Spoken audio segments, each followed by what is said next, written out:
Boa tarde a todos. Declaro aberto a 134ª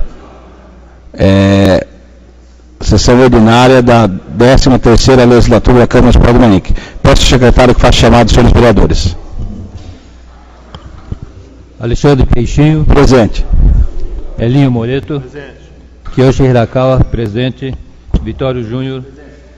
Professor Giovanni. Rodrigo da Imobiliária. Teixeira da Combloco. Presente. Beto Juarez. Professora Selma. Deia. Rodrigues. Abner. Biula. Presente.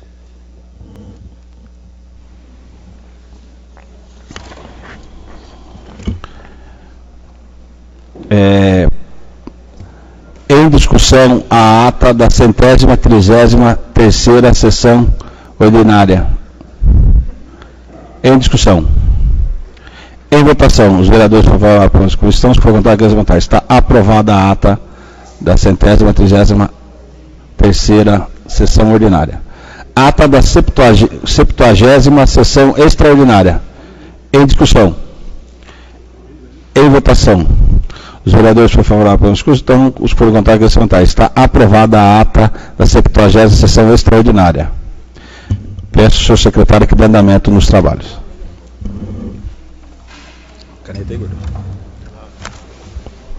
Projeto recebido do prefeito.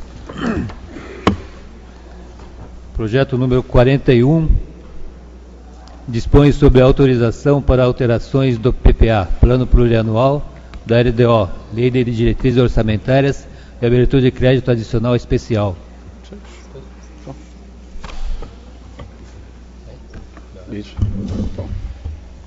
Projeto número 42. Altera o quadro de empregos do efetivo público municipal regido pela CLT da Prefeitura Municipal de Mairink e dá outras providências.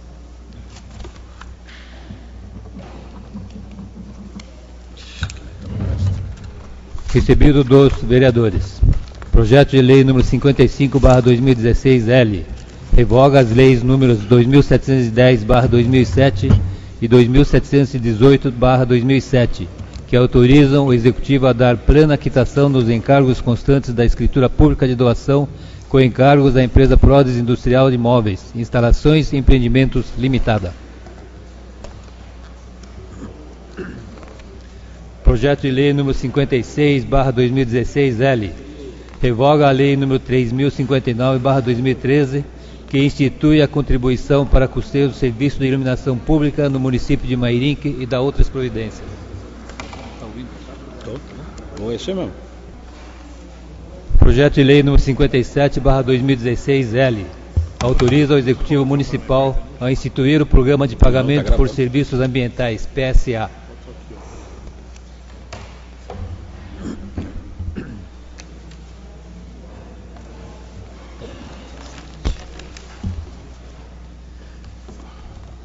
Projeto de lei 58/2016-L.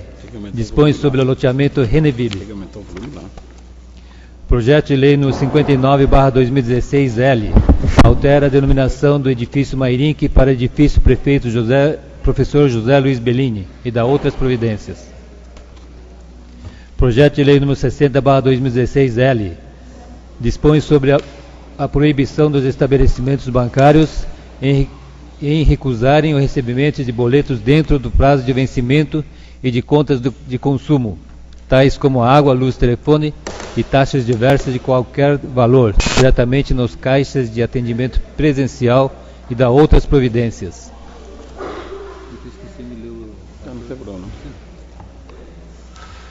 Projeto de lei número 61/2016-L. Dispõe sobre a instalação de portas giratórias detectoras de metais nas agências bancárias.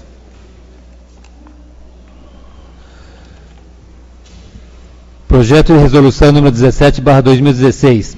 Acrescenta o artigo 165, 165-A e altera o artigo 166 na resolução número 263/94 do Regimento Interno. Dispõe sobre a nomeação de relator especial.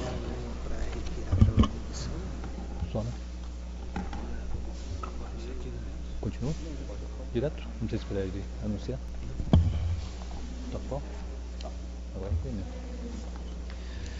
Requerimentos.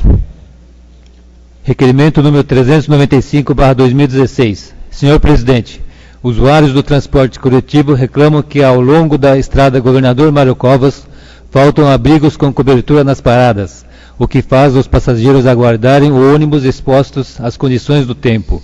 Isto posto, requeiro na forma regimental seja oficiado ao senhor Prefeito Municipal a fim de que esclareça.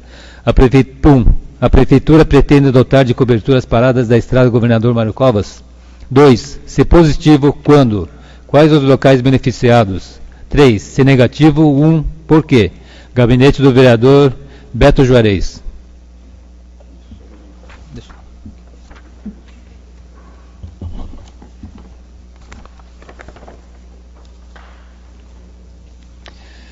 Requerimento número 396/2016.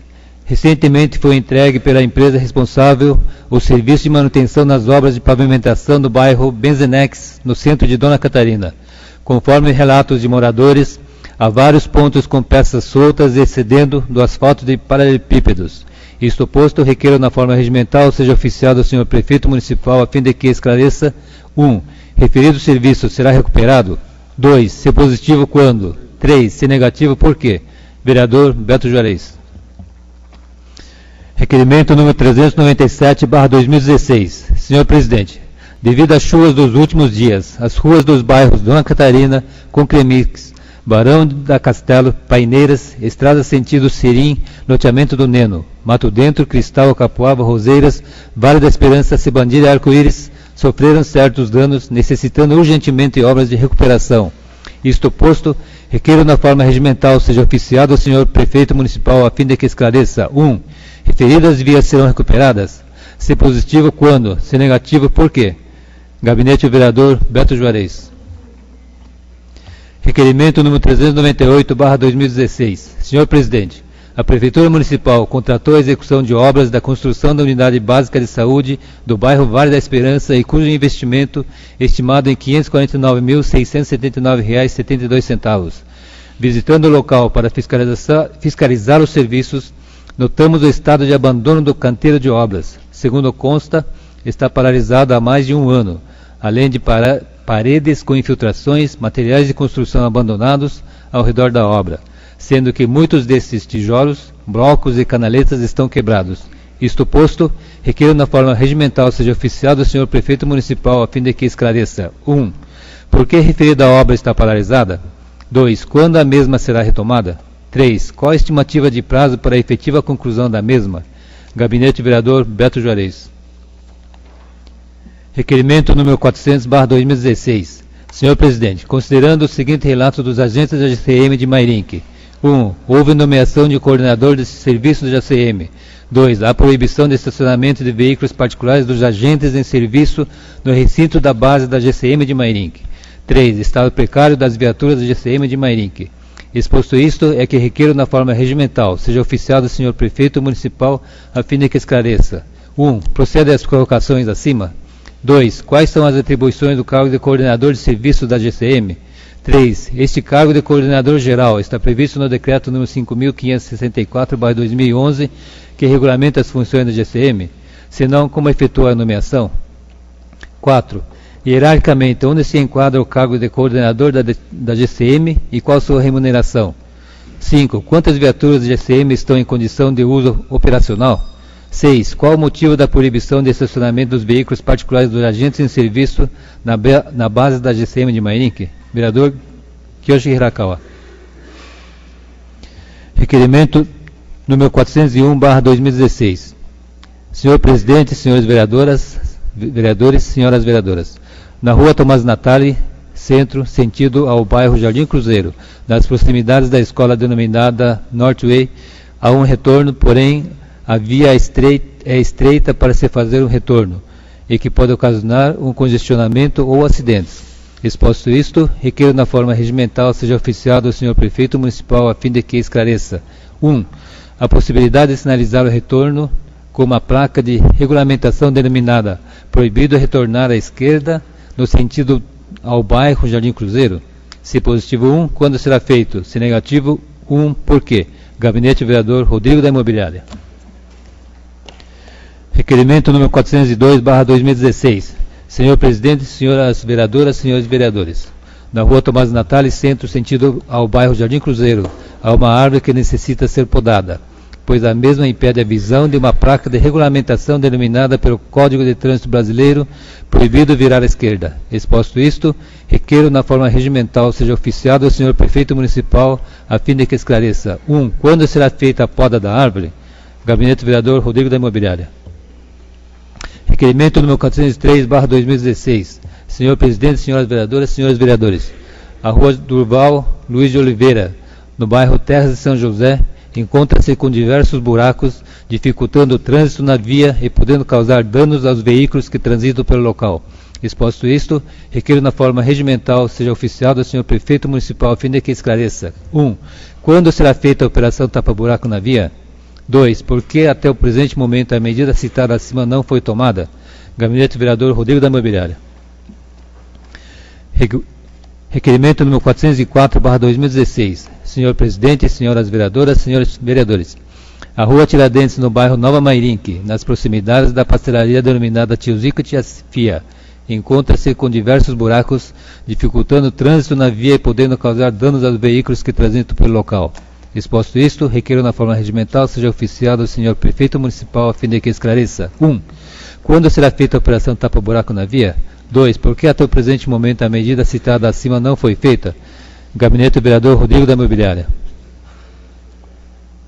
Requerimento número 405/2016. Senhor Presidente, senhoras vereadoras, senhores vereadores. A rua Hugo Corazari, Vila Sorocabana, encontra-se com grandes buracos, dificultando o trânsito na via e podendo causar danos aos veículos que transitam pelo local. Exposto isto, requeiro na forma regimental seja oficiado ao senhor Prefeito Municipal a fim de que esclareça: quando será feita a devida manutenção da via? Por que até o presente momento não foi feita a manutenção? Vereador Rodrigo da Imobiliária. Requerimento número 406/2016. Senhor Presidente, senhoras vereadoras, senhores vereadores. A rua Durval Martins Muraert, no bairro Residencial Parque, encontra-se com um grande buraco próximo à guia, dificultando o trânsito na via e podendo causar danos aos veículos que transitam pelo local. Exposto isto, requeiro na forma regimental seja oficiado ao senhor Prefeito Municipal a fim de que esclareça: quando será feita a devida manutenção da via? 2. Por que até o presente momento não foi feita a manutenção? Gabinete Vereador Rodrigo da Imobiliária. Requerimento número 407/2016. Senhor Presidente, senhoras vereadoras, senhores vereadores. Considerando que a comunidade das imediações da antiga estrada do Moreiras reclama com justa razão da quantidade de lixo e entulho que é depositado ao longo da via supracitada, como demonstra as fotos abaixo. Exposto isto, é que nos termos do artigo 224 do Regimento Interno, requeiro ao Prefeito Municipal para que este esclareça o que segue. 1. A Prefeitura tem conhecimento de tal fato? 2. Se positivo 1, quais as providências tomadas para evitar que a via supracitada seja utilizada como depósito de lixo e entulho? 3. Se negativo 1, a Prefeitura pode informar ao setor competente para que faça a remoção dos entulhos e lixos depositados na via. Gabinete Vereador Rodrigo da Imobiliária. Requerimento número 408/2016. Senhor Presidente, considerando que o país está passando por uma crise econômica, mas que antes disso a empresa Newcap, Comércio de Pneus e Serviços Limitada, já não havia cumprido com as cláusulas contratuais, conforme informado em resposta à Câmara, tanto na geração de emprego e de arrecadação de impostos para o município, requeiro nos termos regimentais que seja oficiado o chefe do Executivo para que nos envie cópia do contrato e nos informe se é possível que os representantes da Prefeitura e a Comissão de Empregos possam realizar reunião com os vereadores para discussão de forma de atuação conjunta para que as metas sejam revistas. Gabinete Vereador Adéia. Requerimento número 409/2016. Senhor Presidente, considerando que em 2014 Mairinque se juntou aos mais de 4.000 municípios brasileiros que aderiram ao programa Mais Médicos, o que possibilitou que profissionais viessem para atendimento nas unidades de saúde da área mais adensada do município, região da Vila Barreto. Considerando que na referida região o atendimento médico dentro da estratégia da família tem oferido resultados positivos, considerando que a presença dos agentes de saúde faz toda a diferença no conjunto de que forma o atendimento à saúde, que contempla acolhimento, orientação e atendimento. Considerando que esse programa, que agora infelizmente está ameaçado de ser interrompido, tem garantido a presença de médicos aqui nos municípios atendidos, atingindo mais de 65 milhões de pessoas. Considerando que o programa não se resume à contratação de médicos, mas também reformas, ampliações e construções de unidades de saúde, ampliação de vagas para cursos de medicina e implantação de cursos de medicina.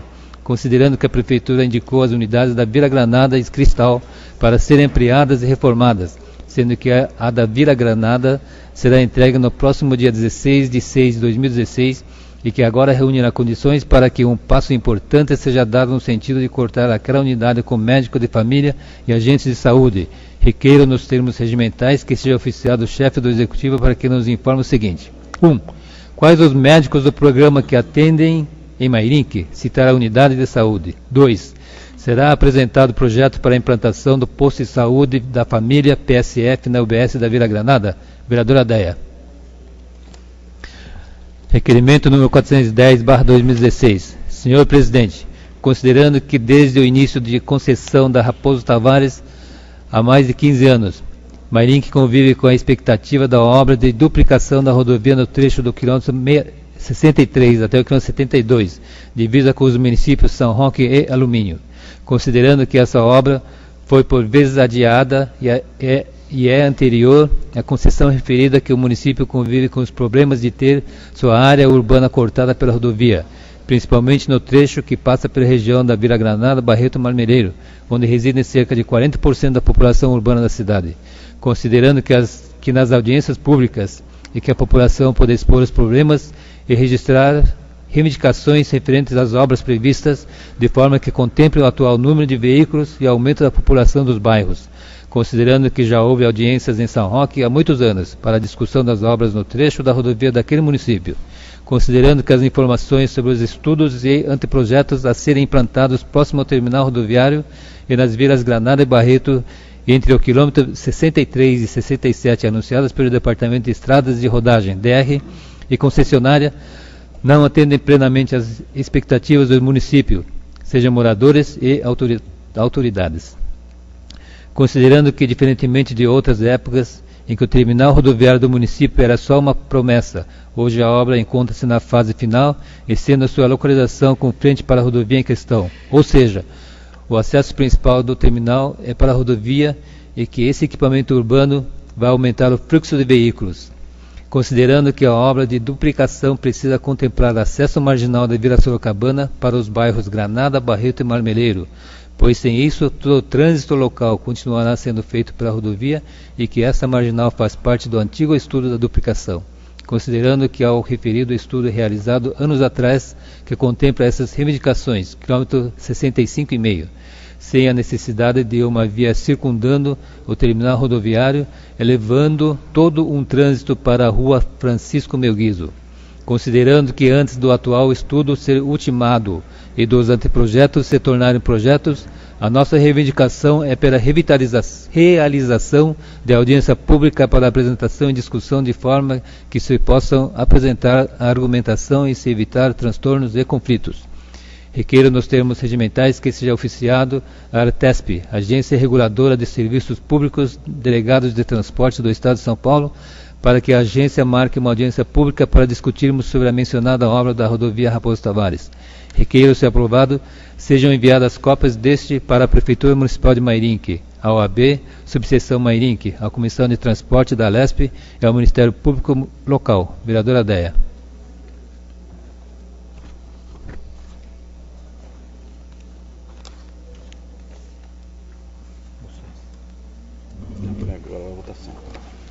Em discussão, os requerimentos número 395, 396, 397 e 398.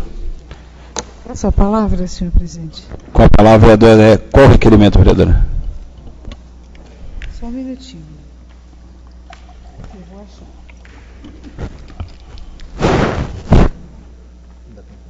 Segundinho. É o número 410. Tá. Então é que o requerimento 399 não tem, Então, nós vamos fazer a votação do 395 a 398. Pela ordem, senhor presidente. Pela ordem. Peço a votação nominal. Desses 4 aqui? Deus, não tem problema. Em discussão, os requerimentos de 395 a 398. Votação, peço ao secretário que faça chamada dos senhores vereadores para a votação nominal do 395 ao 398. Votação para requerimentos de 395/2016 a 398/2016. Elinho Moreto. Kiyoshi Hirakawa. Aprovo. Vitório Júnior. Professor Giovanni. Rodrigo da Imobiliária. Aprovo. Teixeira da Combloco. Beto Juarez. Professora Selma. Aprovo. Deia. Aprovo. Rodrigues. Aprovo. Abner Segura. Aprovo. Biula. Aprovo. Os requerimentos foram aprovados por 11 votos contra 0.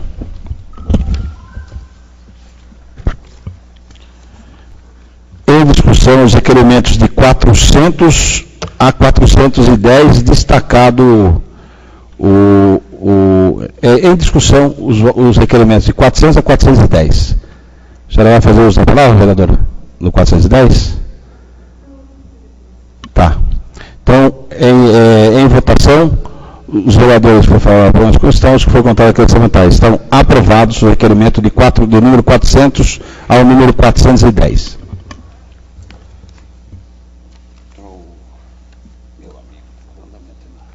Pode ir? Moção número 15/2016. Senhor Presidente, a Lei Municipal número 2700/2007 instituiu no município de Mairinque Dia da Imigração Japonesa no Brasil, a ser comemorado anualmente no dia 18 de junho, passando a integrar o calendário oficial de eventos do município, considerando a importância dos imigrantes japoneses e seus descendentes com significativa e notória influência pela sua cultura e pelos trabalhos, contribuindo para o crescimento do nosso município de Mairinque. Apresentamos nos termos regimentais para a deliberação deste plenário a consignação de moção de congratulação com todos os imigrantes japoneses e seus descendentes do município de Mairinque, em homenagem aos 108 anos da imigração japonesa no Brasil. Requeiro ainda da deliberação seja dada ciência a todos os congratulados, em nome de Tetsuo Carlos Akatsuka, presidente da Associação Cultural de Mairinque, ACM, e em nome de Jorge Obara, presidente da Associação Recreativa e Esportiva Setúbal, Ares Mairinque, encaminhando-lhes a cópia da presente moção. Gabinete Vereador Kiyoshi Hirakawa. Em discussão, a moção 15/2016. Em votação, os vereadores que foram favoráveis à Constituição, os que foram contados com as vantagens. Está aprovada a moção 15/2016. Moção número 16/2016.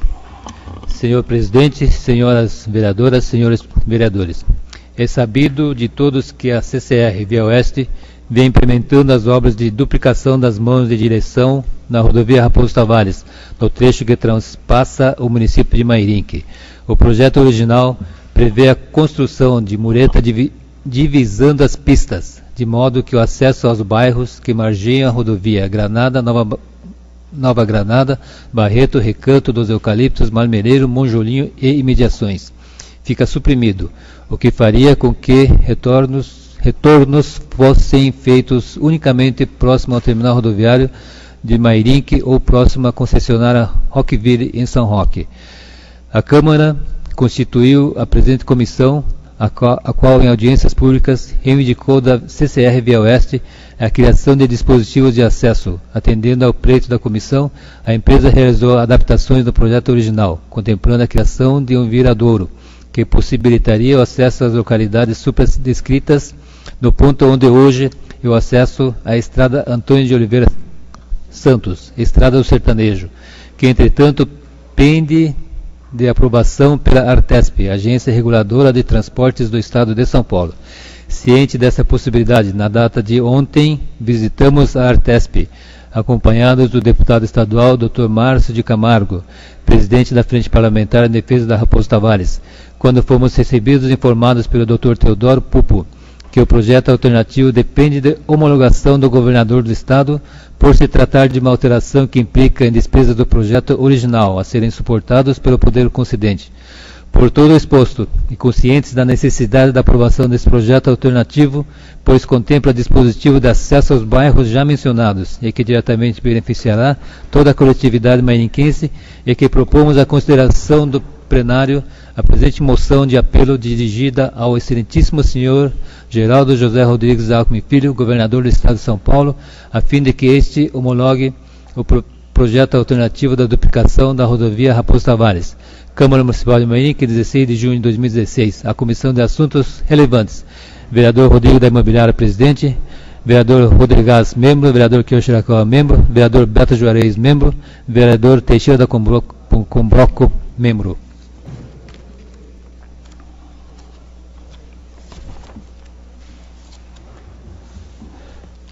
Em discussão a moção 16/2016. Peço a palavra. Com a palavra o vereador Rodrigo da Imobiliária. Basicamente, está descrito o que fomos buscar em São Paulo na Artesp, né? A moção está bem discorrida. Eu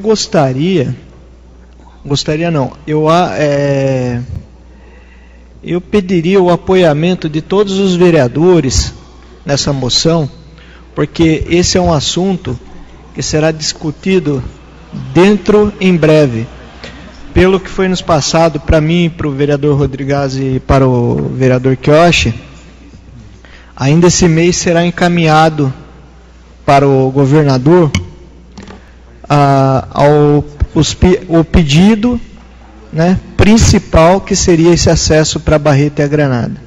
E também, posteriormente, o pedido do trecho da FEPEMA também seria encaminhado, mas o que está no projeto já adiantado seria o do Barreto e Granada. Então, é lógico que está aí os membros da comissão, senhor presidente, assinando, mas seria muito importante o apoiamento de todos os vereadores assinando também essa moção. Com certeza é um reforço muito grande que todos os vereadores apelem ao governador para que realmente ele faça essa homologação. Feito isso, o Artesp não contestará o projeto, conforme foi nos dito. Continua a discussão. Votação nominal. Continua a discussão, a moção. Nenhum vereador mais querendo fazer uso da palavra. Passou em votação. Os vereadores que foram favoráveis à estão, os que foram contrários. Eu peço ao secretário que faça chamada aos senhores vereadores, chamada nominalmente solicitada pelo vereador Elinho Moreto.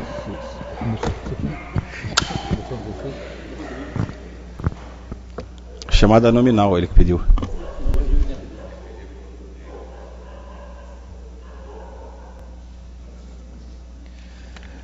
Moção número 16/2016. Elinho Moreto. Kiyoshi Hirakawa. Aprovo. Vitório Júnior. Professor Giovanni. Rodrigo da Imobiliária. Aprovo. Teixeira da Combroco. Aprovo. Beto Juarez.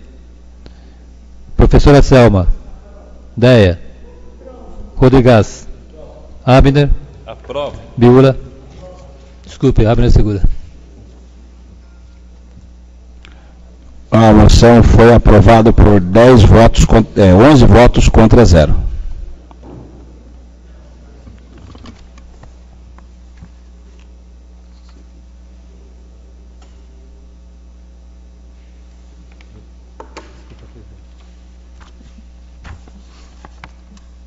Peço ao secretário que dê andamento nos trabalhos.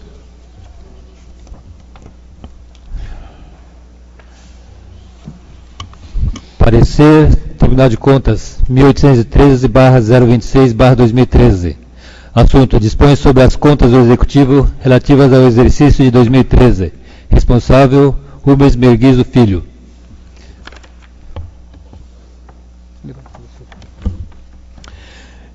Encaminhamos ofício número 81/2000. Não é isso.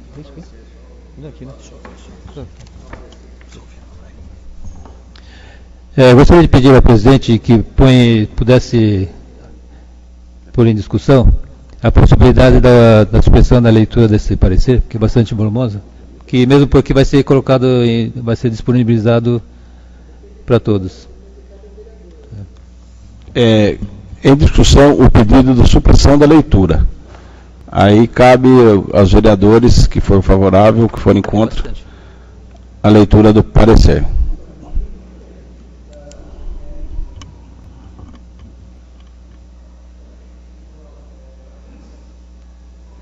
Vou pôr em votação nominal, então, para que fique mais claro. A supressão da leitura.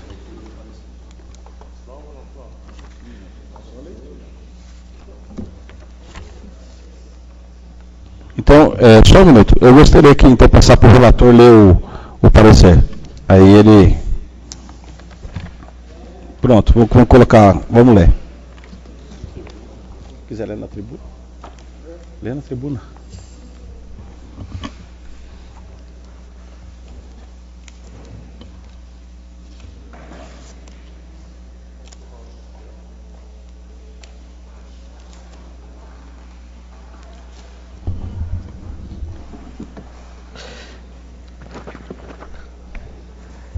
Boa noite, senhores vereadores. A importância da leitura deste parecer, a princípio, é que ele não segue o parecer do Tribunal de Contas.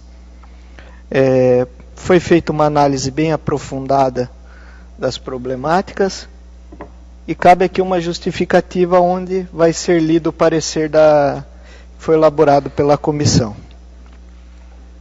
Parecer número 2/2016 das contas do Executivo ano 2013.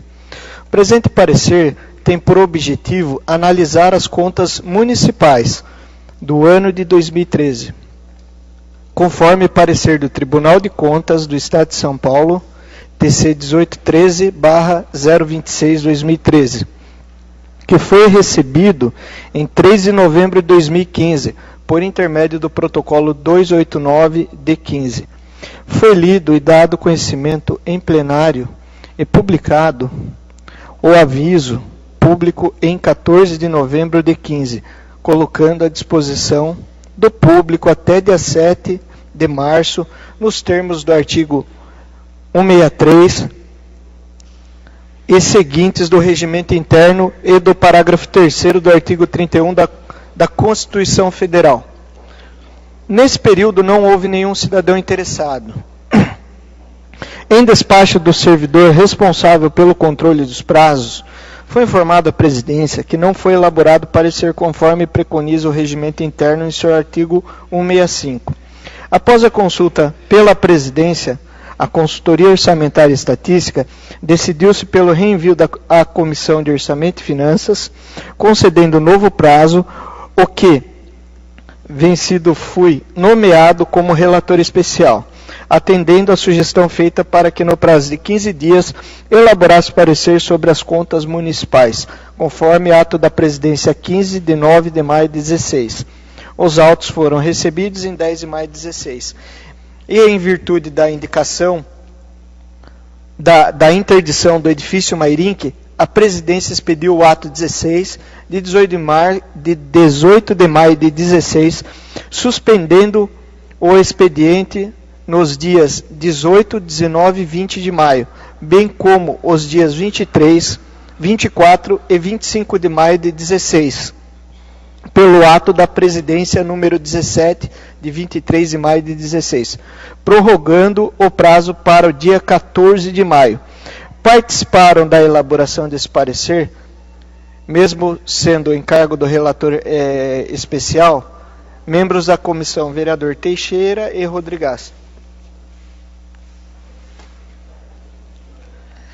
É bastante clara e precisa que compete ao Legislativo, e somente esse poder constituído, julgar as contas do governo do chefe do Poder Executivo, depois da necessária e indispensável atuação do Tribunal, mediante a emissão de parecer prévio sobre tais contas.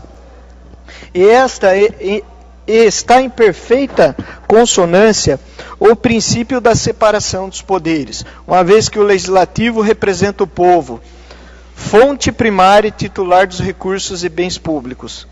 A deliberação dos tribunais de contas, embora seja conclusiva, não tem conteúdo decisório, pois o parecer prévio constitui peça técnico-jurídica de natureza opinativa, cuja função é subsidiar. Frise-se o julgamento das contas, que é de competência exclusiva do Legislativo.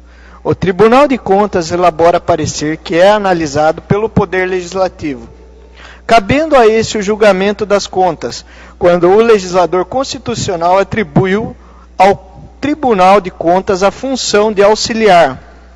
Bem andou, porque é de todos sabido que nem sempre os edis têm conhecimentos técnicos para apreciar as contas. O mesmo não ocorrendo com os conselheiros do Tribunal de Contas, expert no assunto. A Constituição da República, ao prescrever que se observe procedimento complexo, Tribunal de Contas do Poder Legislativo, para o julgamento das contas anuais do governo, prestadas pelo chefe do Poder Executivo, almeja que a decisão sobre tais contas de cunho político-administrativo não tem apenas valoração política, mas também fundamentação técnico-jurídica, consubstanciada no parecer prévio do Tribunal de Contas. O Supremo Tribunal Federal, guardião e intérprete maior da Constituição, reconheceu na ação direta de inconstitucionalidade 261-9 da Constituição. Reconheceu na ação direta a imprescindibilidade do parecer prévio emitido pelo Tribunal de Contas sobre as contas de governo do chefe do Poder Executivo Municipal, não podendo o diploma inferior à Carta Federal alterar de forma significativa o sistema de controle externo estabelecido pela Constituição da República. Isso porque nessas contas são analisados os planos de governo e respectiva execução, sob os enfoques orçamentários e financeiros, aspectos contábeis e patrimoniais de gestão, bem assim o cumprimento de limites constitucionais, gastos com ensino, saúde e pessoal. Importante a considerar é o interesse pelo julgamento das contas anuais de governo não pode ser perscrutado apenas sobre o enfoque delineado pelos princípios da eficiência e da razoável duração do processo, pois o julgamento tem dimensão meta-individual, por tratar-se de direito de toda a coletividade e não apenas do prestador. O direito ou a prestação de a sociedade obter informação para avaliar a gestão pública de seus representantes, ou mesmo a vida pregressa daqueles que se candidatam a representá-la, jamais e em tempo algum pode decair ou prescrever, porquanto o poder é exercido em nome do povo, o que faz da escolha pelo voto popular depositado nas urnas eleitorais a mais lígima, salutar e desejável forma de depuração política.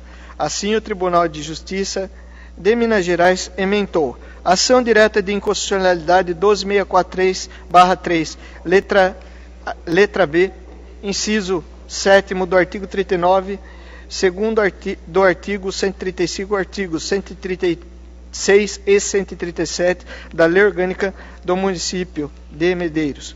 Aprovação ou rejeição das contas por decurso de prazo, impossibilidade, ofensa aos artigos 62, 20, 165, parágrafo 1º e 180 da Carta Mineira. O Poder Legislativo, com auxílio do Tribunal de Contas, exerce a fiscalização orçamentária do município. Porém, sua atuação limita-se aos contornos fixados pela própria Constituição e, entre esses, não está a possibilidade de aprovação ou rejeição de contas por decurso de prazo. Assim, são inconstitucionais as expressões encontradas na letra B, inciso 7º, do artigo 39, no parágrafo 2º do artigo 57, no parágrafo 1º do artigo 135 e nos artigos 136 e 137, todos da Lei Orgânica do Município de Medeiros, porque ofendem o disposto nos artigos 62, inciso 20, e artigos 165, parágrafo 1º e 180 da Carta Mineira, naquilo que diz respeito à aprovação e à rejeição fictas das referidas contas, sendo defeso ao legislador municipal dispor sobre regras diferentes para o processo legislativo orçamentário das traçadas pela Constituição Federal. E assim sendo, não há julgamento ficto de contas, como também não há aprovação ficta. A Constituição Federal exige ação do Poder Legislativo aprovando ou rejeitando as contas, prevalecendo ou não o parecer prévio recomendado a aprovação ou rejeição. Não é permitido, por omissão, a Câmara delegar ao Tribunal de Contas. Isto porque somente o julgamento da Câmara é que pode ser impugnado, e não o mero parecer prévio do Tribunal de Contas. A análise técnica, no âmbito das Cortes de Contas, é sempre fundamentada, motivada e segue a forma prevista em lei, culminando em decisão que somente pode ser descaracterizada se tiver descumprido os requisitos necessários para a prolação da sentença, devido ao processo legal, motivação e fundamentação da decisão jurisdicional. Portanto, diferentemente do Tribunal de Contas, onde seus conselheiros devem motivar suas decisões e por maioria se delibera a emissão de parecer favorável ou não, o colegiado de vereadores não precisam motivar suas decisões. Entende-se por órgão colegiado como sendo aqueles em que há representações diversas e as decisões são tomadas em grupos, com o aproveitamento de experiências diferenciadas. O termo colegiado diz respeito à forma de gestão na qual a direção é compartilhada por um conjunto de pessoas com igual autoridade, que reunidas decidem. No órgão colegiado inexiste a decisão de somente um membro. Por isso, os integrantes, quando não obrigatório, estão dispensados de motivar seu voto, mesmo porque a decisão é política e não carece de motivação ou fundamentação a decisão do Poder Legislativo que rejeita as contas da municipalidade de acordo com o parecer exarado pelo Tribunal de Contas do Estado. No entanto, é necessário a apresentação de parecer por parte da Comissão de Orçamento e Finanças, onde, em sendo contrariado o parecer do Tribunal de Contas, encontra-se a motivação do proponente do decreto legislativo. Os membros podem ou não concordar com a manifestação da comissão. Também órgão colegiado.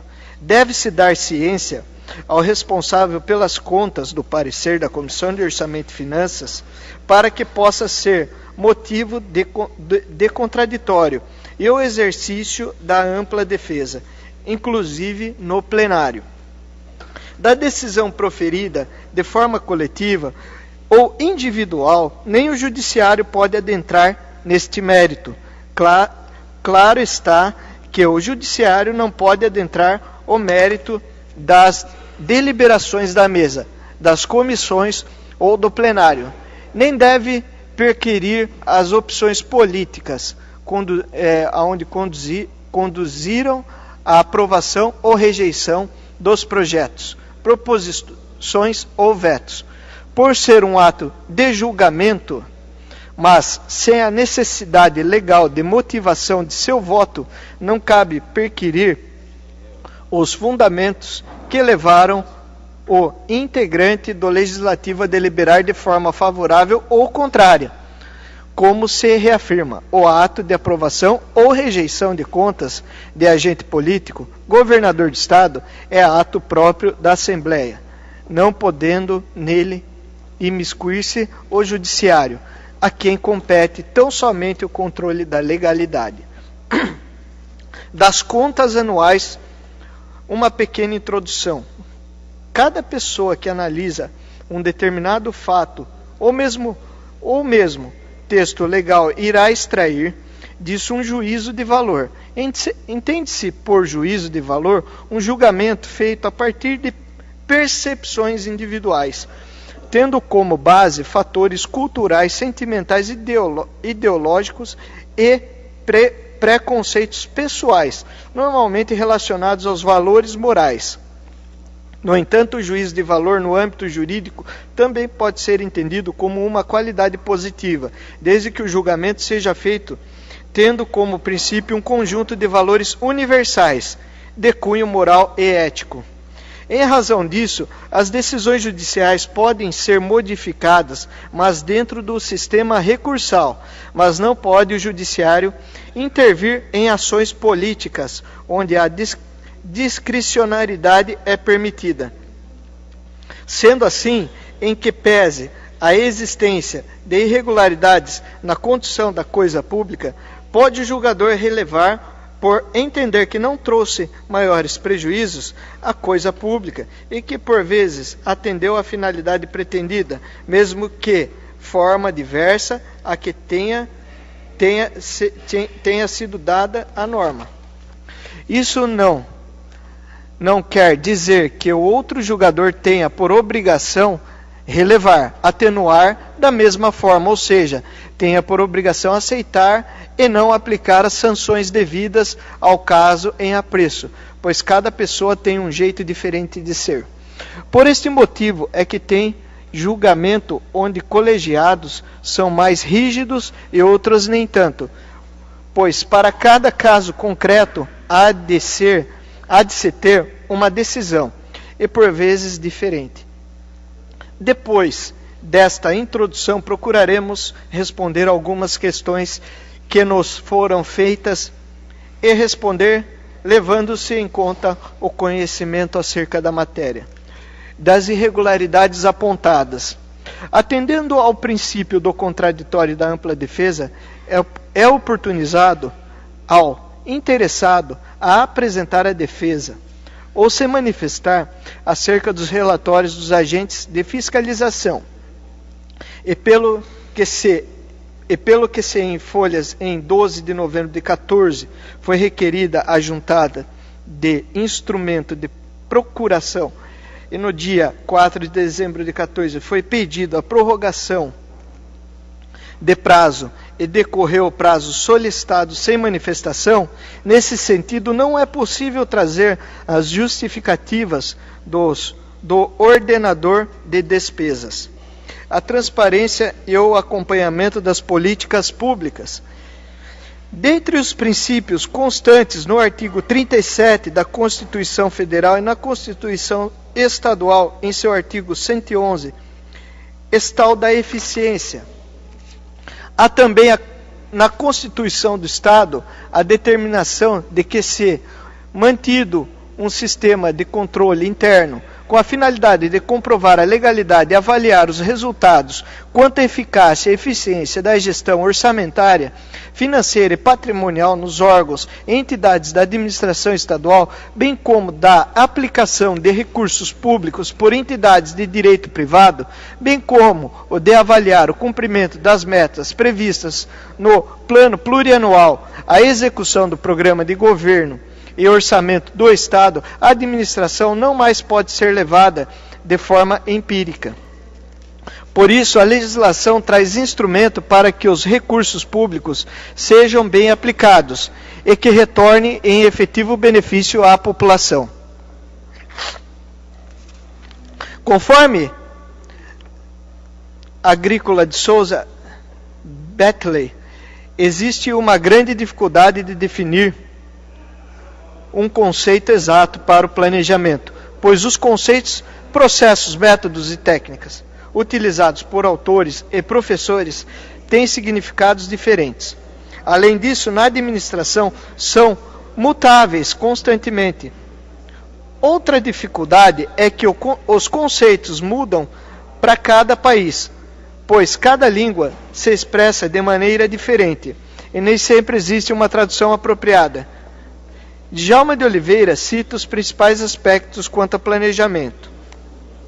O planejamento não diz respeito a decisões futuras, mas a implicações futuras de decisões presentes. O planejamento não é um ato isolado, portanto, deve ser visualizado como um processo composto de ações interrelacionadas e independentes. O processo de planejamento é muito mais importante que seu resultado final. O Brasil adotou a administração pública, a denominada Administração por Objetivos, APO, que se trata de um procedimento desenvolvido para a aplicação prática do processo de planejar, organizar e controlar. Para Peter Drucker, a APO, a empresa traça objetivos e metas e busca avançá-los. Ela tem claramente definido do porquê ela existe, o que e como faz, e onde quer chegar. A APO pode ser definido como um sistema de administração que visa relacionar as metas organizacionais com o desempenho e o desenvolvimento individual, principalmente por meio de envolvimento de todos. A administração por objetivos dá atenção ao propósito dos participantes de uma organização e ao modo de como esses se relacionam com os objetivos da própria empresa. Daí a existência de vários dispositivos legais que determinam a existência de órgãos colegiados de política urbana, de debates, audiências e consultas públicas, de conferências sobre assuntos de interesse urbano, de iniciativa popular, de projetos de lei e de planos, programas e projetos de desenvolvimento urbano. Não se encontra nas peças orçamentárias esta preocupação. De igual forma, os atos devem ser transparentes, facilitando e dando condições para que se possa controlá-los. Em especial, no artigo 48 e 48A da Lei de Responsabilidade Fiscal. A Lei de Responsabilidade Fiscal dispõe que a LOA deve ser compatível com o PPA e com o LDO. Por sua vez, a lei que instituiu o PPA vigente estabelece que o indicador é uma referência que permite identificar e aferir periodicamente aspectos relacionados a um programa, auxiliando seu monitoramento e avaliação, e que meta é a medida do alcance do objetivo. Assim, a análise do cumprimento dos programas previsto na LOA contempla a avaliação dos indicadores e das metas estabelecidas no PPA, pois são esses os instrumentos fornecidos pelo plano para o acompanhamento do desempenho das políticas públicas implementadas por meio de programas temáticos. Indicadores podem ser compreendidos como instrumentos que permitem identificar e medir aspectos relacionados a um determinado conceito, fenômeno, problema ou resultado de uma intervenção na realidade. A literatura aponta diversas acepções acerca de indicadores, todas guardando certa similaridade conceitual. Para Ferreira, Cassiolato e Gonzalez, o indicador é uma medida de ordem quantitativa ou qualitativa, dotada de significado particular e utilizada para organizar e captar as informações relevantes dos elementos que compõem o objeto da observação.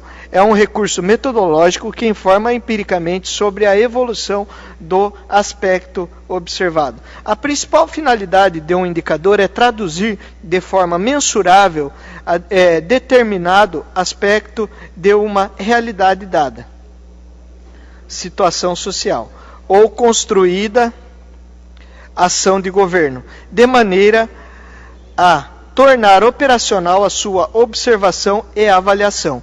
Os indicadores, portanto, são medidas, ou seja, uma atribuição de números a objetos, acontecimentos e situações de acordo com certas regras.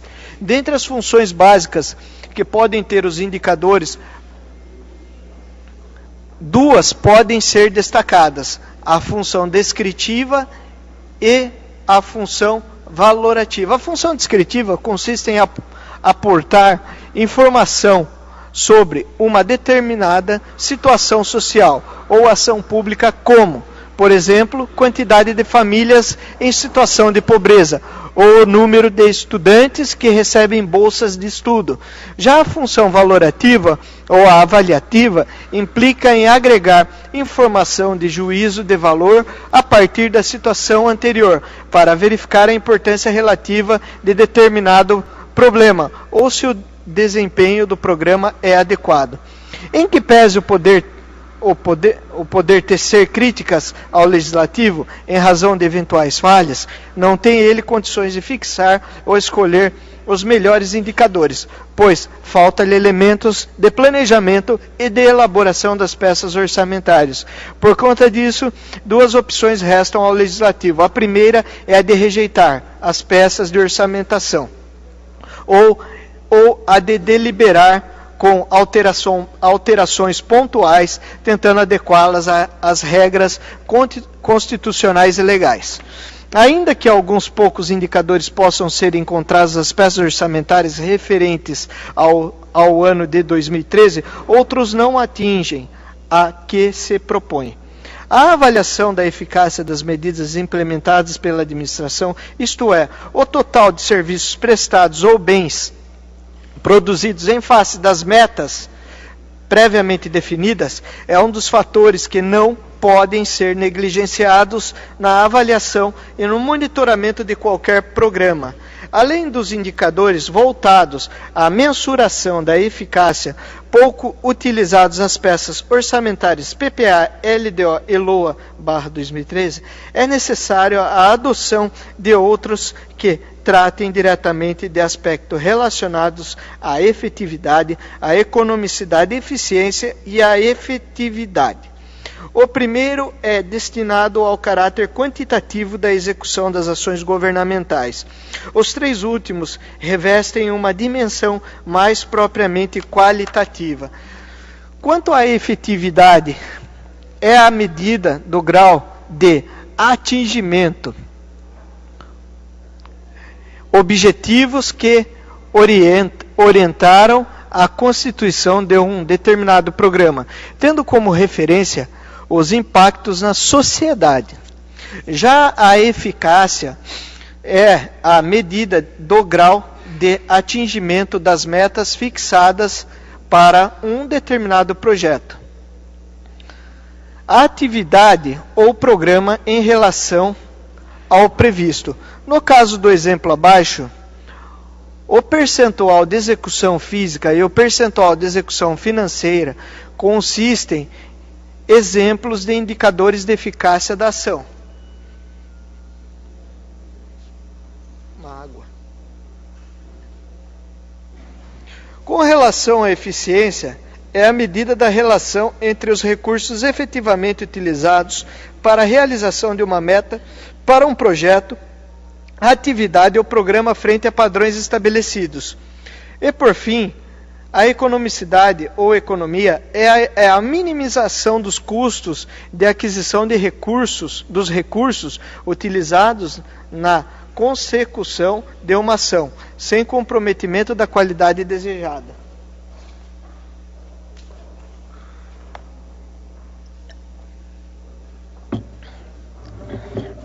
Sendo assim, em razão dos instrumentos de planejamento não atenderem aos aspectos quantitativos, a falta de qualitativos é decorrência de sua falta.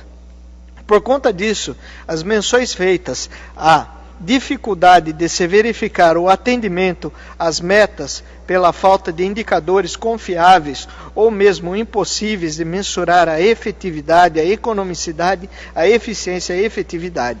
A ideia de planejamento no direito público e mesmo na administração pública não é nova, mas vem carregadas de uma nova dimensão na lei de responsabilidade fiscal.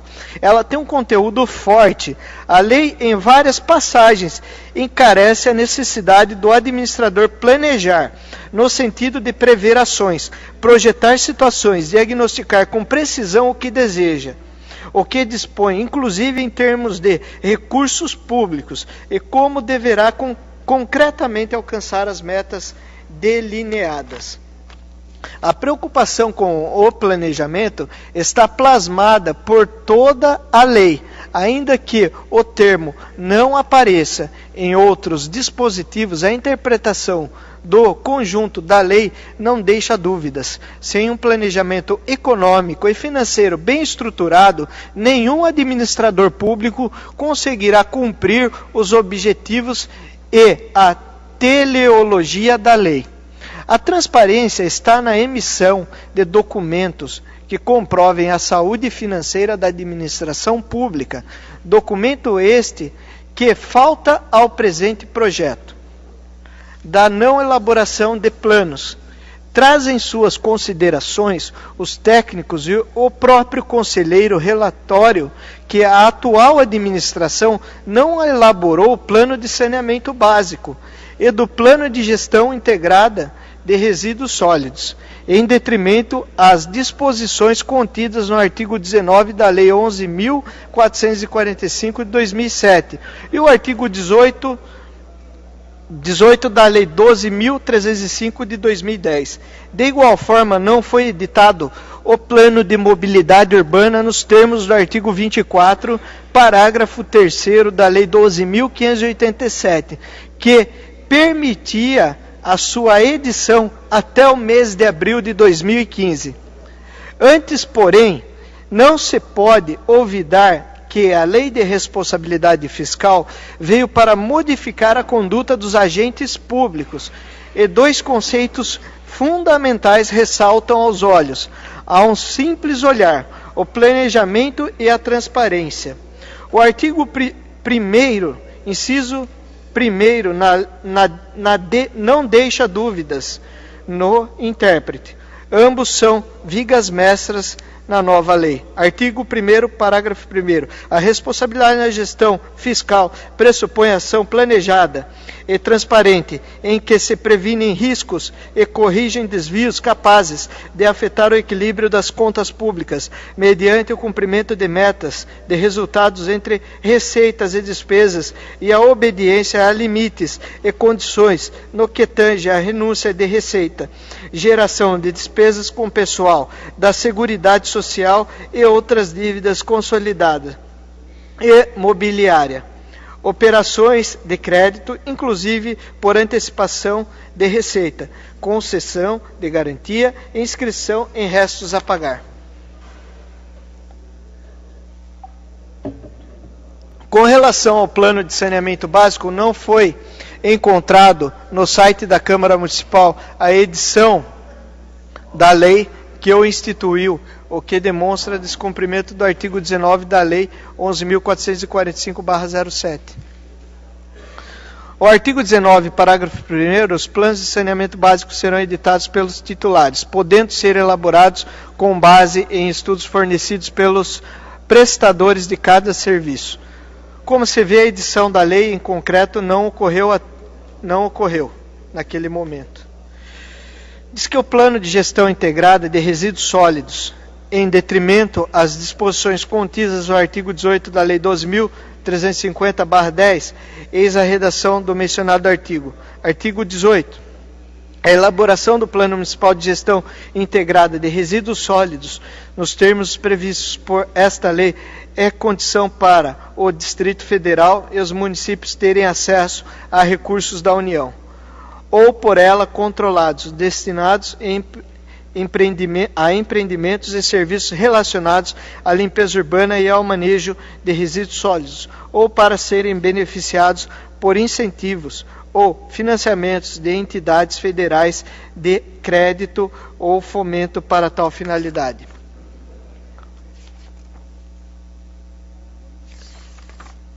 O município de Mairim, que estava e continua impedido de receber recursos federais para serviços relacionados à limpeza urbana e ao manejo de resíduos sólidos, ou mesmo ser beneficiado por incentivos ou financiamentos de entidades federais, de crédito ou fomento para tal finalidade. Mobilidade urbana. Diz a Lei 12.587, de 3 de janeiro de 12, que trata do Plano de Mobilidade Urbana. Artigo 24, parágrafo 3º, o Plano de Mobilidade Urbana deverá ser integrado ao Plano Diretor Municipal existente ou em elaboração no prazo máximo de 3 anos da vigência dessa lei. Parágrafo 4º. Os municípios que não tenham elaborado o Plano de Mobilidade Urbana na data de promulgação desta lei terão prazo máximo de 3 anos de sua vigência para elaborá-lo. Fim do prazo, ficam impedidos de receber recursos orçamentários federais destinados à mobilidade urbana até que entendam a exigência desta lei. A demonstração desta inércia pode e traz prejuízo ao erário municipal, pois não poderá o município receber recursos transferidos voluntariamente. A legislação vigente pune aqueles que não cumprem com a lei neste caso. Patente está o descumprimento da legislação ainda hoje. Não é demais lembrar que recentemente ocorreu a primeira e única audiência pública sobre o projeto de mobilidades. Se à época ainda não era obrigatória sua feitura, hoje nada se modificou. Não houve a edição de lei de mobilidade urbana. Continua ainda em descumprimento. Descumpre assim o que determina a lei orgânica do município. É contumaz o descumprimento por parte da administração pública em não editar leis em obediência às leis nacionais e, consequentemente, não se habilita aos recursos provenientes da União para que o município possa cumprir com a legislação. Lei de acesso à informação e lei de transparência fiscal. E não existe estrutura física para a implantação dos serviços de informação do cidadão, desatendendo ao contido no artigo 9 da Lei 12.527/11, falta de divulgação em sua página eletrônica dos repasses a entidades de terceiro setor, em desconformidade ao disposto no artigo 8º, parágrafo 1º da Lei 12.527/11. De fato, o sítio da municipalidade estava bem desatualizado, chegando a ocupar a posição 534 com nota 2.80. dentre os municípios brasileiros, seguindo o Ministério Público Federal, em uma ação coordenada em todo o país.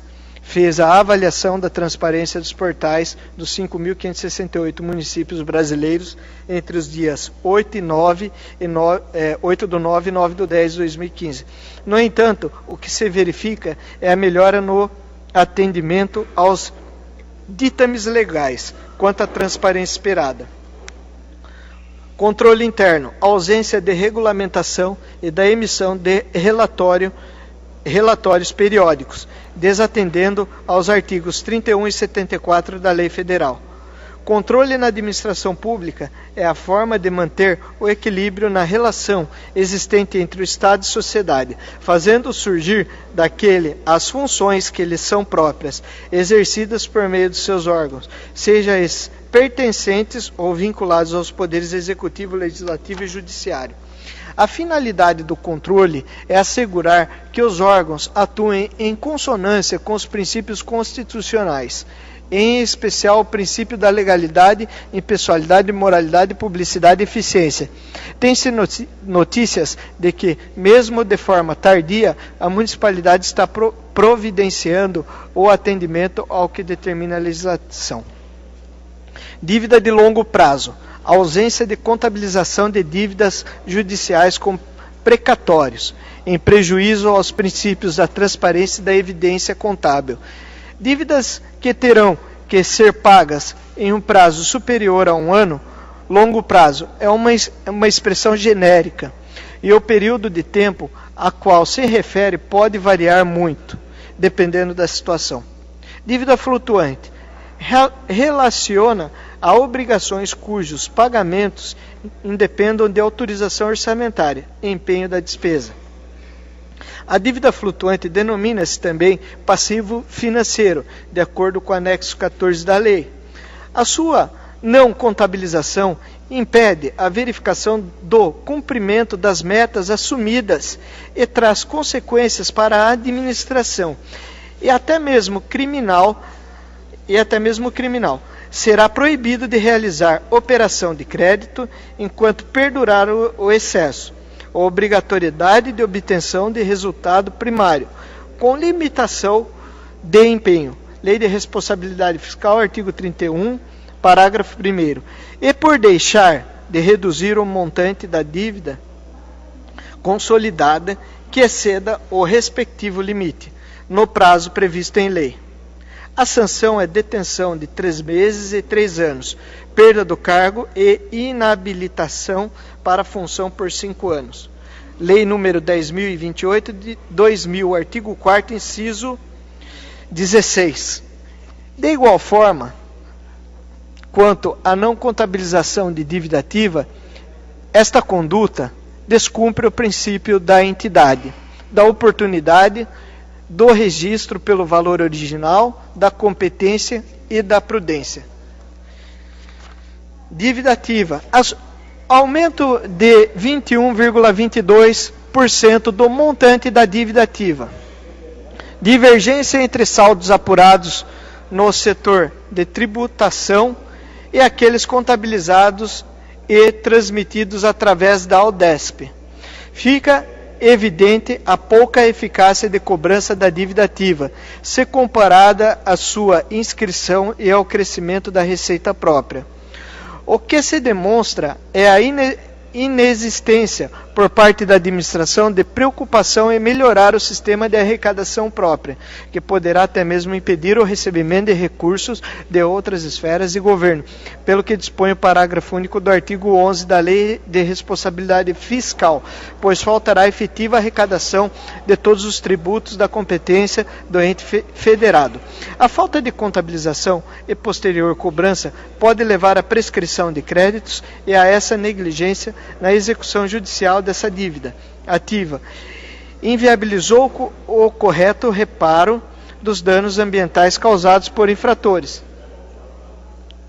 Em todo o Estado, essa inércia demonstra que a administração pública municipal está renunciando à receita tributária municipal e trazer prejuízos de difícil reparação ou mesmo irreparável. Royalties, identificou-se a ausência de movimentação de recursos em conta vinculada, em desacordo com o parágrafo único do artigo 8º da Lei de Responsabilidade Fiscal. Com todo respeito ao agente de fiscalização, o artigo 8º da Lei de Responsabilidade Fiscal não obriga a movimentação dos recursos em conta corrente específica, e sim não poderá ser gasto com outros fins. Pagamento de precatórios. Incorreções na contabilização dos débitos judiciais no passivo patrimonial da municipalidade e divergência nas informações encaminhadas ao DESP. Tesouraria. Constatou-se a ausência de ajuste no sistema AUDESP da migração, contas entre instituições financeiras e números elevados de contas bancárias inativas. A conciliação bancária é um procedimento de controle interno que tem por finalidade evidenciar as diferenças entre o saldo do extrato de uma conta bancária e o saldo do razão contábil desta mesma conta. Ordem cronológica de pagamentos. Foi constatado pelo controle simultâneo do AUDESP a quebra de ordem cronológica de pagamentos, tendo sido apresentado com justificativo ou não prejuízo aos demais credores. Se isto ocorreu, alguns dispositivos legais foram descumpridos. A obediência do cumprimento da ordem cronológica é de grande gravidade, pois representa ofensa à lei de licitações e à Constituição Federal, notadamente ao princípio da impessoalidade, pois à medida em que não observa a ordem cronológica de pagamentos, beneficia-se determinado credor em detrimento de outros, sem qualquer justificativa plausível. Ensino. Falhas na contabilização das receitas e despesas do Fundeb e servidores em desvio de função, ou seja, pagos com recursos do ensino. Os lançamentos com a não contabilização dos valores da dívida ativa, houve o descumprimento do princípio da entidade, da oportunidade do registro pelo valor original e da competência, e o da prudência. Desvio de funções. Servidores lotados em áreas diversas daquela vinculada às suas atribuições legais. Desvio de função é a prática de definir uma atividade para a qual o servidor não foi contratado e, apesar de não haver uma previsão de punição para o desvio de função na CLT, é um direito do trabalhador executar somente as atividades para as quais foi contratado, e no caso público do concurso realizado. A menos que se estabeleça um novo contrato em comum acordo entre as partes, o que é inviável à administração pública. Deve-se pagar ao servidor adicional de salário quando houver desvio de função e acúmulo de função. O pagamento de adicional ao trabalhador está previsto em lei, uma vez que a empresa não pode enriquecer ilicitamente. Agentes comunitários de saúde, agentes vinculados à entidade de terceiro setor, obra social municipal de Mairim, prática vedada, artigos 2º e 9º da Lei 11.350 de 2006, disciplinadora das atividades profissionais. Descumpre a administração pública o que dispõe no artigo 2º da Lei 11.350 de 5 de outubro de 2006. Com essa conduta, a administração pública está agindo como mencionado no item anterior, ou seja, burlando a obrigatoriedade da realização de concurso público, atendendo o princípio da legalidade, impessoalidade, moralidade e eficiência. Não é por demais que, de acordo com o artigo 198, parágrafos 4º e 5º da Constituição da República, acrescentados pela emenda constitucional número 51 de 6, as endemias são admitidos por meio de processo seletivo público, de provas ou de provas e títulos, de acordo com a natureza da complexidade de suas atribuições e requisitos específicos para o exercício das atividades, que atenda ao princípio da legalidade, impessoalidade, moralidade, publicidade e eficiência, submetendo-se ao regime jurídico estabelecido pela consolidação das leis do trabalho. Antes, porém, não se pode olvidar a lei de responsabilidade fiscal. Veio para modificar a conduta de agentes públicos e dois conceitos fundamentais ressaltam aos olhos. A um simples olhar, o planejamento e a transparência. O artigo 1º, inciso, não deixa dúvidas no intérprete. Ambos são vigas mestras da lei. A ideia de planejamento no direito público e na administração pública não é nova, mas vem carregada de uma nova dimensão de lei, responsabilidade fiscal. Ela tem um conteúdo forte. A lei, em várias passagens, encarece necessidade do administrador de planejar, no sentido de prever ações.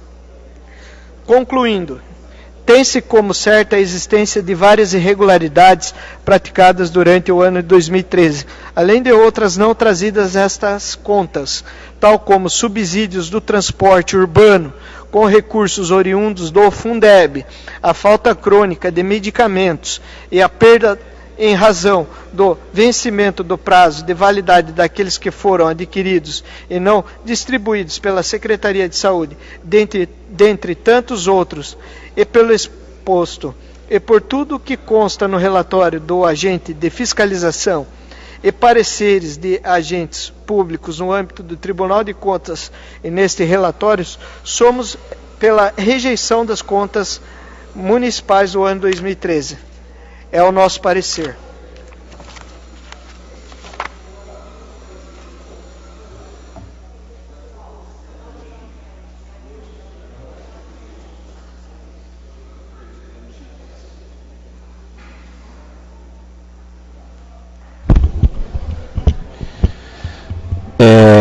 Declaro recebido o parecer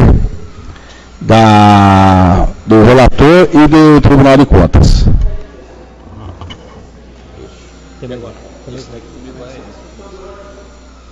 Questão de ordem. Tá. O pedido de justificativa do atraso do vereador Beto de Juarez. Os vereadores foi contrário, querem se manifestar, que foi favorável, permaneçam como estão. Está aprovado o pedido, a justificativa do atraso da Excelência.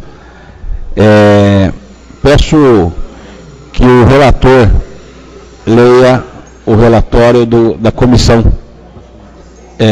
especial do inquérito.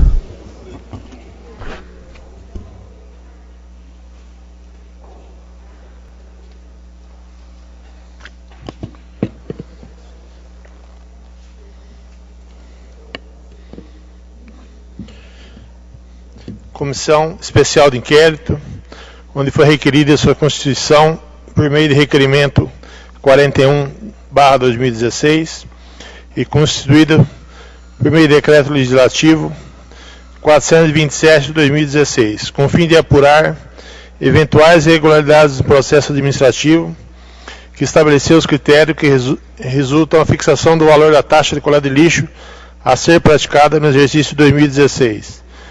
Presidente, vereador Rodrigo da Imobiliária, relator, vereador Elinho Moreto, membros, professor Giovanni, vereadora Selma, vereador Rodrigues. Possíveis irregularidades na fixação de taxa de coleta de lixo para o exercício de 2016 e consequente irregularidade no processo licitatório 68/2015, que culminou na contratação da empresa Litocera. Depoimentos e testemunhas colhidos nos autos. Em audiência realizada no dia 28 de 4 de 2016, foram prestados testemunho em gravação de áudio e vídeo das seguintes autoridades e funcionários públicos municipais: Sr. Heraldo Elias Franzini, secretário municipal de administração, que declarou ser de sua secretaria municipal a competência para a realização das licitações. Afirmou não conhecer nenhum dos licitantes da licitação número 68/2015, afirmou que sua secretaria acompanha os processos de licitação por meio de profissionais de licitação e de compras, que a solicitação para abertura do processo licitatório iniciou pela Secretaria de Obras, afirma que todos os processos licitatórios do município de Marim que possuem um prazo contratual de 60 meses, que é a modalidade de contratação da empresa Litocera, no ano 2014, por meio de pregão presencial, não foi a mais correta. Em razão disso, foi realizado um novo processo licitatório no ano 2015, na modalidade de concorrência pública, onde sagrou-se vencedora a única participante do certame, quem seja a empresa Litocera. Confirma ainda que são as empresas que determinam quais os valores serão cobrados do município, que foi elaborado decreto do Poder Executivo no mês de outubro de 2015, aplicando a nova taxa de coleta de lixo, com reajuste superior às perdas da inflação, chegando ao patamar de quase 30% de elevação do valor. Não sabe explicar o motivo do acréscimo do valor do contrato. Sr. Claudinei Rosa, secretário municipal de obras, declarou que realizou reuniões com a empresa Litocera após a contratação da mesma, haja vista que cabe à Secretaria de Obras a emissão de ordem de serviço, que a Secretaria faz o memorial descritivo. Termo de referência e planilhas orçamentárias, que é o valor contratado e o menor preço ofertado na licitação, que o mesmo sendo o órgão executor e fiscalizador do contrato, não sabe motivo pelo qual dos contratos da coleta de lixo nos anos 2013 e 2014 foram rescindidos, que não se recorda qual o valor das notas fiscais pagas para a empresa Litocera, mês a mês, mesmo sendo assinado referidas notas pelo próprio secretário, que a Litocera apenas presta o serviço de varreção, coleta de lixo e destinação final do mesmo, haja visto que os demais serviços não foram dados as respectivas ordens de serviço, que não sabe qual a tonelagem do resíduo sólido que vem sendo retirado mensalmente no município, que a fiscalização dos serviços executados pela empresa realizada no arquiteto Eduardo, coordenador de serviços públicos, e pelos fiscais de obras, que solicitou a nova contratação realizada em 2015, haja visto o contrato celebrado em 2014,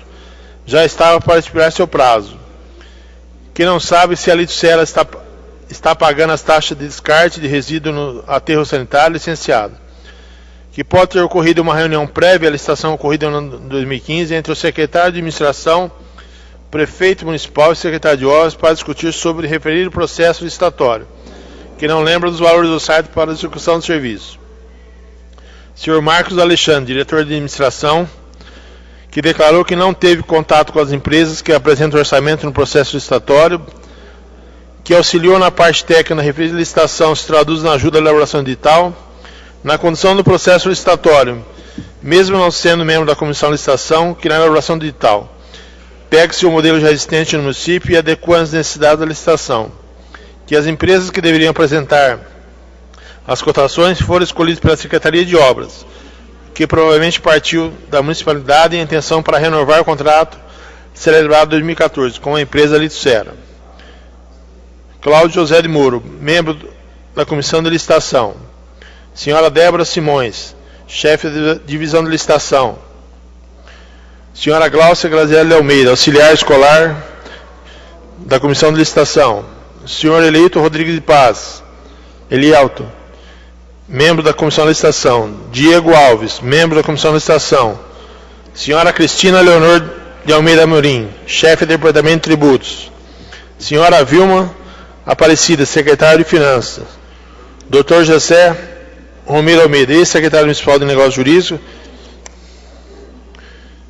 Senhor Rubens Merguiz Filho, prefeito municipal, que afirmou que cada secretaria faz gestão dos seus contratos, determinando a prorrogação ou não dos contratos, que a modalidade da licitação é escolhida em prévia reunião com o aval do jurídico, que tecnicamente foi sugerido pelo departamento jurídico, a alteração da modalidade da licitação, mesmo ferindo os princípios da eficiência, que não verificou nenhuma irregularidade na prestação de serviço oriunda no pregão de 2014, por parte da empresa Litocera.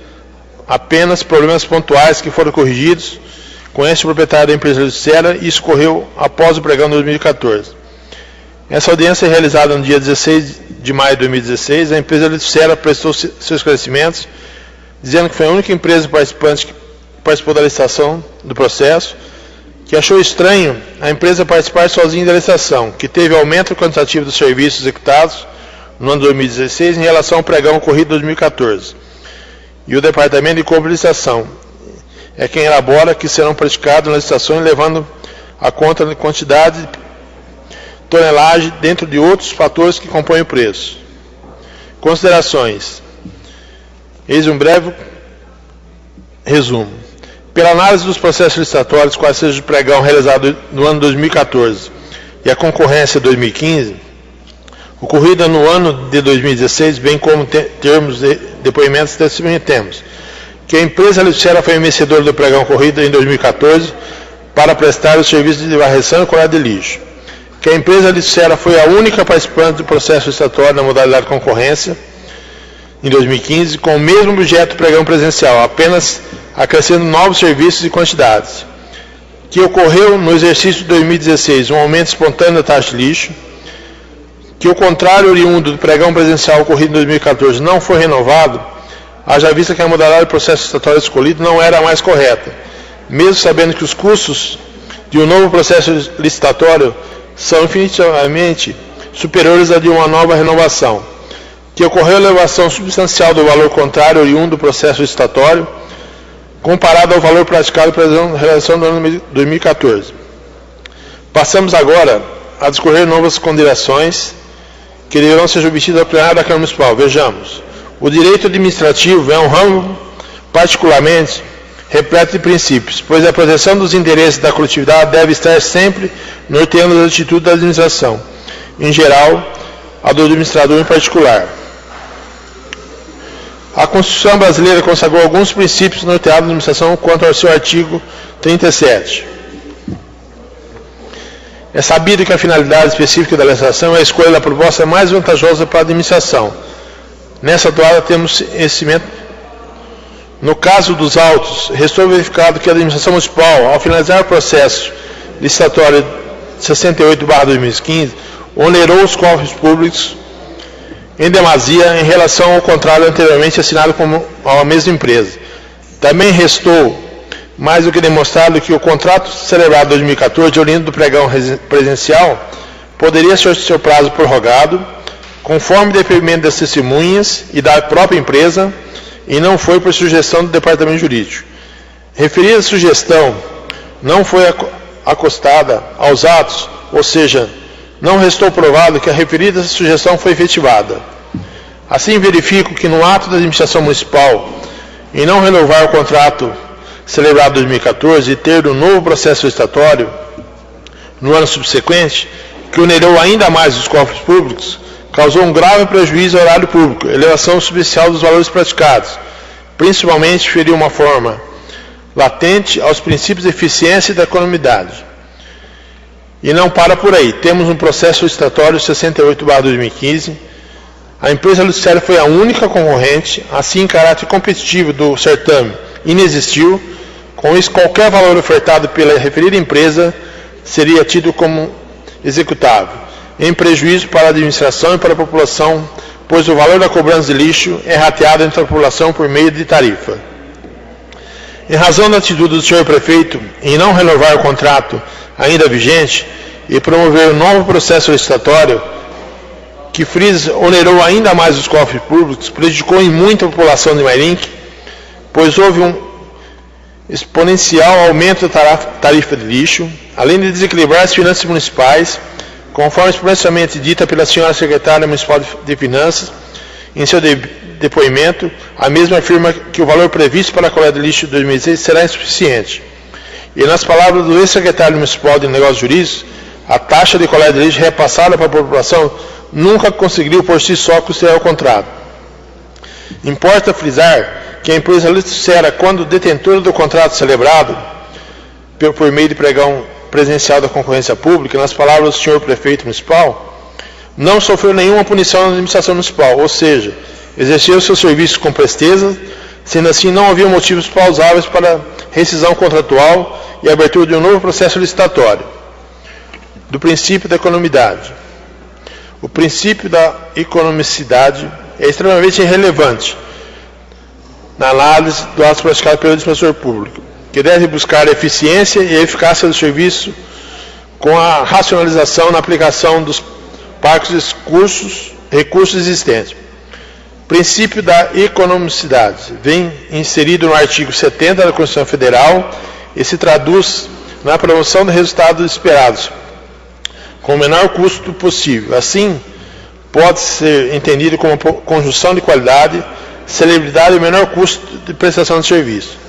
É certo também que, apesar do referido princípio não se encontrar formalmente inserido no rol daqueles constitucionalmente previstos para a administração pública,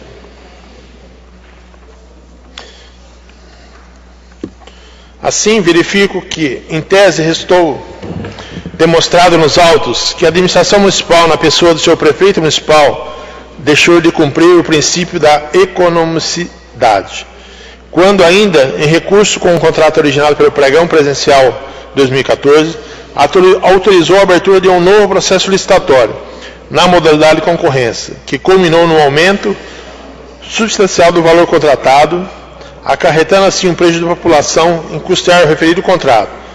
Teve a taxa de lixo que é cobrada pelo elevada à mesma proporção do novo contrato celebrado. Por isso resta latente que afronta ao princípio basilar da administração pública, qual seja da comunidade em tese, foi dolosamente ferido pelo chefe do Executivo Municipal. Conclusão.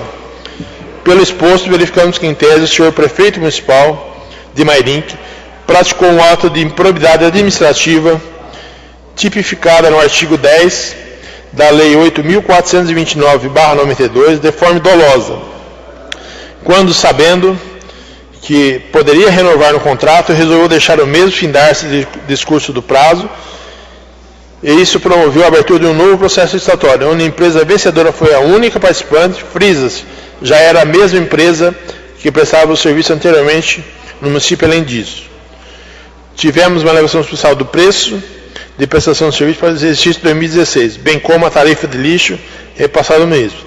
Assim, essa comissão opina pelo encaminhamento de uma cópia presente ao relatório para o Ministério Público do Estado de São Paulo, a fim que apure eventual prática de doloso de improbidade administrativa do senhor prefeito municipal de Mairinque, que se refere ao objeto dessa investigação. Pelo encaminhamento de uma cópia presente no relatório para o Tribunal de Contas do Estado de São Paulo, a fim que o mesmo verifique a regularidade dos processos licitatórios destacados no presente relatório.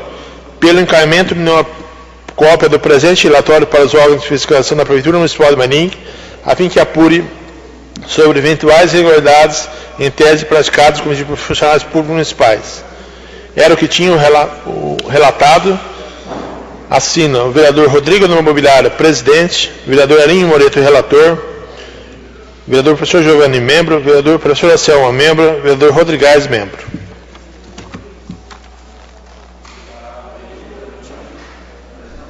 Não tendo mais, declaro recebido o relatório final da Comissão Especial de Inquérito e não tendo mais nada a tratar no expediente, declaro encerrado.